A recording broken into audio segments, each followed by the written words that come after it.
शान्ताकारं भुजगशयनं पद्मनाभं सुरेशं विश्वाधारं गगनसदृशं मेघवर्णं शुभांगं लक्ष्मीकान्तं कमलनयनं योगिभिर्ध्यानगम्यं वन्दे विष्णुभवभयहरं सर्वलोकैकनाथं। बोलो श्री कृष्णचंद्र भगवान की जय। श्री कृष्ण गोविंद हरे मुरारी, हे नाथ नारायण वासुदेव। श्री कृष्ण गोविंद हरे मुरारी, हे नाथ नारायण वासुदेव। हे नाथ नारायण वासुदेव, हे नाथ नारायण वासुदेव। हे नाथ नारायण वासुदेव, हे नाथ नारायण वासुदेव। श्री कृष्ण गोविंद हरे मुरारी, हे नाथ नारायण वासुदेव। बोलो राधे राधे कृष्णा, बोलो राधे राधे कृष्णा, बोलो राधे राधे कृष्णा, बोलो राधे राधे कृष्णा, बोलो राधे राधे कृष्णा, बोलो राधे राधे कृष्णा, बोलो राधे राधे कृष्णा, बोलो राधे राधे कृष्णा, बोलो राधे राधे कृष्णा, बोलो राधे राधे कृष्णा, बोलो राधे राधे कृष्णा, बोलो राधे राधे कृष्णा। बोलो श्री कृष्णचंद्र भगवान की जय। श्रीमद् भगवद गीता 16वां अध्याय। श्री भगवान बोले, भय का सर्वथा अभाव, अंतःकरण की पूर्ण निर्मलता, तत्व ज्ञान के लिए ध्यान योग में निरंतर दृढ़ स्थिति और सात्विक दान और इंद्रियों का दमन, भगवान देवता और गुरुजनों की पूजा और अग्निहोत्र आदि उत्तम कर्मों का आचरण और वेद शास्त्रों का पठन पाठन और भगवान के नाम और गुणों का कीर्तन, अपने धर्म के पालन के लिए कष्ट सहना और शरीर और इंद्रियों के सहित अंतःकरण की सरलता, मन वाणी और शरीर से किसी प्रकार भी किसी को कष्ट न देना, यथार्थ और प्रिय भाषण, अपना अपकार करने वाले पर भी क्रोध का न होना, कर्मों में कर्तापन कर अभिमान का त्याग, अंतःकरण की उपरति अर्थात चित्त की चंचलता का अभाव, किसी की भी निंदा आदि न करना, सब भूत प्राणियों में हेतु रहित दया और इंद्रियों का विषयों के साथ संयोग होने पर भी उनमें आसक्ति का न होना, कोमलता, लोक और शास्त्र से विरुद्ध आचरण में लज्जा और व्यर्थ चेष्टाओं का अभाव, तेज, क्षमा, धैर्य, भार की शुद्धि एवं किसी में भी शत्रु भाव का न होना और अपने में पूज्यता के अभिमान का अभाव, ये सब तो हे अर्जुन दैवी संपदा को लेकर उत्पन्न हुए पुरुष के लक्षण हैं।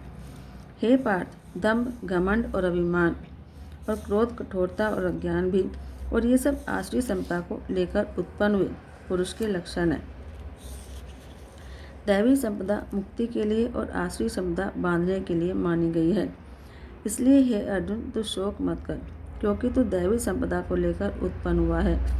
हे अर्जुन, इस लोक में भूतों की सृष्टि यानी मनुष्य समुदाय दो ही प्रकार का है, एक तो दैवी प्रकृति वाला और दूसरा आसुरी प्रकृति वाला। उनमें से दैवी प्रकृति वाला तो विस्तार पूर्वक कहा गया। अब तू आसुरी प्रकृति वाले मनुष्य समुदाय को भी विस्तार पूर्वक मुझसे सुन।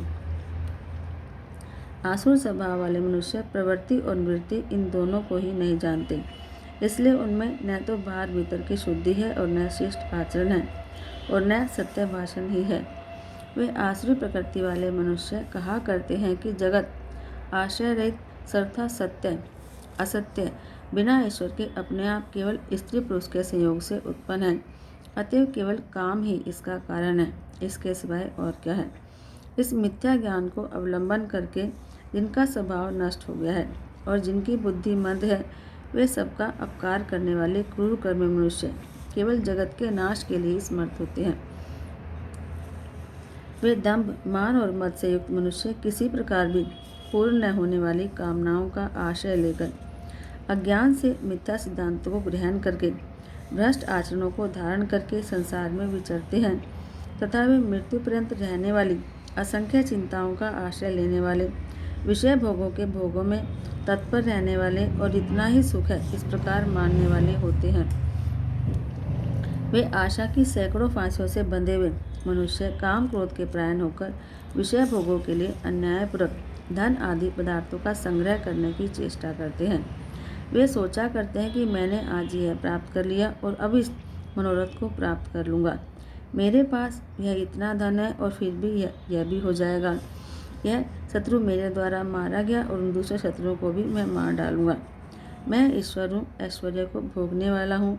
मैं सब सिद्धियों से युक्त हूँ और बलवान और सुखी हूँ। मैं बड़ा धनी और बड़े कुटुंब वाला हूँ।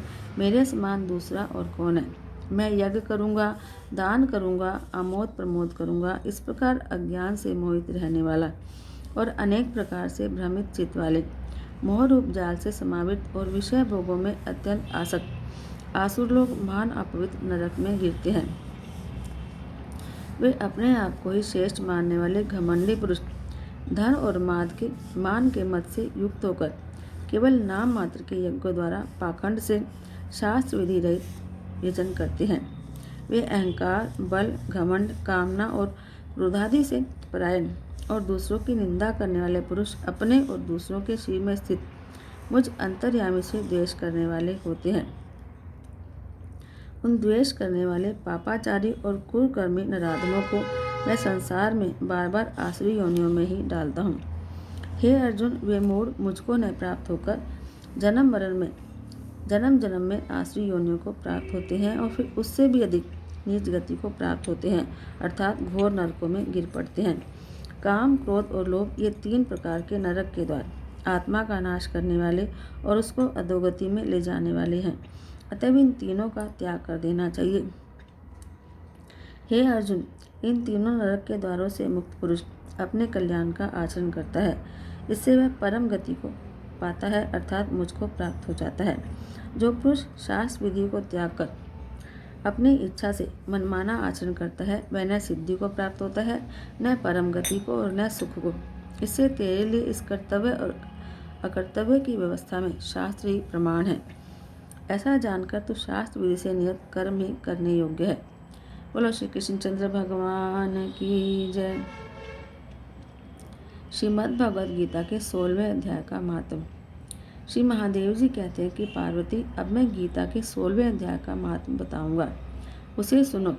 गुजरात में सौराष्ट्र नामक एक नगर है। वहाँ खड़ग भाऊ नाम के राजा राज्य करते थे। वे इंद्र के समान प्रतापी थे। उनका एक हाथी था जो सदा मद से उन्मत्त रहता था। उस हाथी का नाम था अरिमर्दन। एक दिन रात में वह साकलों और लोहे के खंभों को तोड़कर बाहर निकला। महावत उसको दोनों ओर अंकुश लेकर डरा रहे थे, लेकिन क्रोधवश उन सब की अवहेलना करके उसने अपने रहने के स्थान हथिसार को गिरा दिया। उस पर चारों ओर से भालों की मार पड़ रही थी, फिर भी महावत ही डरे हुए थे। हाथी को तनिक भी भय नहीं होता था। इस कौतूहलपूर्ण घटना को सुनकर राजा स्वयं हाथी को मनाने की कला में निपुण राजकुमारों के साथ वहां आए और आकर उन्होंने उस बलवान हाथी को देखा। नगर के निवासी अन्य काम धंधों की चिंता छोड़ अपने बालकों को भय से बचाते हुए बहुत दूर खड़े होकर उस महाभयंकर गजराज को देखते रहे। उसी समय कोई ब्राह्मण तालाब से नहाकर उसी मार्ग से लौट रहा था। वह गीता के 16वें अध्याय के कुछ श्लोकों का जप कर रहा था। पूर्ववासियों और महावतों ने उसे बहुत मना किया, किंतु ब्राह्मण ने किसी की भी नहीं मानी। उसे हाथी से भय नहीं था, इसलिए वह चिंतित नहीं था। उधर हाथी अपनी चिंगाड़ से चारों दिशाओं को व्याप्त करता हुआ लोगों को कुचल रहा था। वे ब्राह्मण उसके बहते हुए मद को हाथ से छूकर निर्भयता से निकल गए। इससे वहाँ राजा और देखने वाले पूर्ववासियों के मन में बड़ा विस्मय हुआ। राजा ने आश्चर्यचकित होकर पूछा, ब्राह्मण, आज आपने यह महान अलौकिक कार्य किया है, क्योंकि इस काल के समान भयंकर गजराज के सामने से आप सकुशल लौट आए हैं। आप किस देवता का पूजन और किस मंत्र का जप करते हैं, बताइए। आपने कौन सी सिद्धि प्राप्त की है। ब्राह्मण ने कहा, राजन, मैं प्रतिदिन गीता के 16वें अध्याय के कुछ श्लोकों का जप किया करता हूँ, इसी से सारी सिद्धियाँ प्राप्त हुई हैं। श्री महादेव जी कहते हैं कि तब हाथी के कौतूहल देखने की इच्छा छोड़कर राजा ब्राह्मण देवता को साथ ले अपने महल में आए। वह शुभ मुहूर्त देखकर 1 लाख स्वर्ण मुद्राओं की दक्षिणा दी। उन्होंने ब्राह्मण को संतुष्ट किया और उनसे गीता मंत्र की दीक्षा ली। गीता के 16वें अध्याय के कुछ श्लोकों का अभ्यास कर लेने के बाद उनके मन में हाथी को छोड़कर उसके कौतुक देखने की इच्छा जागृत हुई। एक दिन सैनिकों के साथ बाहर निकलकर राजा ने महावतों से उसी मत गजराज का बंधन खुलवाया। वे निर्भय हो गए। राज्य का सुख विलास के प्रति आदर का भाव नहीं रहा। वे अपना जीवन तिनके के समान समझकर हाथी के सामने चले गए। साहसी मनुष्य में अग्रगण्य राजा खड़ग भाव मंत्र पर विश्वास करके हाथी के पास गए। मद की अनवरत धारा बहाते हुए उसके गंडस्थल को हाथ से छूकर सकुशल लौट आए। काल के मुख से धार्मिक और खल के मुख से साधु पुरुष की भांति राजा उस गजराज के मुख से बचकर निकल आए। नगर में आने पर उन्होंने अपने पुत्र राजकुमार को राज्य का कार्यभार सौंपकर स्वयं गीता के 16वें अध्याय का पाठ करके परम गति प्राप्त की। बोलो श्री कृष्णचंद्र भगवान की जय। जय भगवत गीते मैया जय भगवत गीते। तेरी है कमल विहारणी हरि है कमल विहारणी सुंदर सुपुनीते। ओम जय भगवत गीते। कर्म सुमर्म प्रकाशिनी कामा शक्तिहरा मैया कामा शक्तिहरा। तत्व ज्ञान विकासिनी तत्व ज्ञान विकासिनी विद्या ब्रह्म परा। ओम जय भगवत गीते। निश्चल भक्ति विधायिनी निर्मल मलहारी मैया निर्मल मलहारी। शरण रहस्य प्रदायिनी शरण रहस्य प्रदायिनी सब विधि सुखकारी। ओम जय भगवत गीते। राग देश विदारिणी कारिणी मोद सदा मैया कारिणी मोद सदा। भव भयहारिणी तारिणी भव भयहारिणी तारिणी परमानंद प्रदा। ओम जय भगवत गीते। आसुर भाव विनाशिनी नाशिनी तम रजनी मैया नाशिनी तम रजनी। दैवी सद्गुणदायिनी दैवी सद्गुणदायिनी हरि रसिका सजनी। ओम जय भगवत गीते। समता त्याग सिखावनी हरि मुख की वाणी मैया हरि मुख की वाणी। सकल शास्त्र की स्वामिनी सकल शास्त्र की स्वामिनी श्रुतियों की रानी। ओम जय भगवत गीते। दया सुधा बरसावनी मातु कृपा कीजे मैया मातु कृपा कीजे। हरिपद प्रेम दान कर हरिपद प्रेम दान कर अपनों कर लीजे। ओम जय भगवत गीते। बोलो श्री कृष्णचंद्र भगवान की जय। जय जय श्री राधे जय जय श्री राधे जय जय श्री राधे।